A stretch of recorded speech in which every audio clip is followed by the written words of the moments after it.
சரி, இப்போ நம்ம குழி எடுத்துட்டோம், குழியும் நிரப்பிட்டோம். இப்போ வந்து பப்பாளி நாற்று நம்ம எப்படி தேர்வு செய்யறது? இது பெரும்பாலான விவசாயிகளுக்கு கேள்வியாவே இருக்கு. அதை பத்தி கொஞ்சம் விளக்கமா சொல்லுங்க. ஒரு சிறப்பான பப்பாளி நாற்றுகளை தேர்வு செய்வதன் மூலமாக தான் ஒரு சிறப்பான மகசூலை அவங்களால் ஈட்ட முடியும். பப்பாளி நாற்றுகளை பொறுத்த வரைக்கும் 35லேருந்து 55 நாட்கள் பப்பாளி செடிகளை வந்து தேர்வு செய்யலாம். இப்போ ஒரு பப்பாளி செடி தேர்வு பண்ணும்போதே பப்பாளி விவசாயிகளுக்கு தெரியுது என்ன தெரியும்னா 4லேருந்து 5 இலைகளை வந்து உண்மையான இலைகளாக இருக்கணும். பாருங்க அந்த செடியை பாருங்க, உண்மையான இலைகள்னா இப்போ இந்த இலையை வச்சு நம்ம பப்பாளி செடின்னு சொல்ல முடியாது.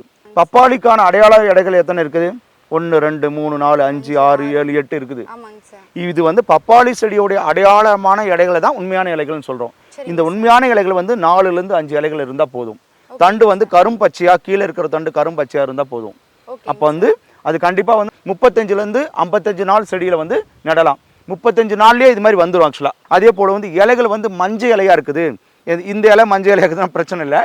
இதுமாரி இலை இங்கே இருக்கிற இலை மஞ்சள் இலையாக இருக்குது, அதே போல் நோய் தாக்கம் இலையாக இருக்குது, இலை வந்து சுருண்டு இருக்குது அப்படின்னு பிரச்சனை வந்துச்சுன்னா அதை வந்து நம்ம தேர்ந்தெடுக்கக்கூடாது. அப்படியே சப்போஸ் நர்சரிக்கார அது மாதிரி கொடுத்துட்டா கூட அந்த இலை அந்த செடியை வந்து ஒதுக்கி வச்சுருங்க.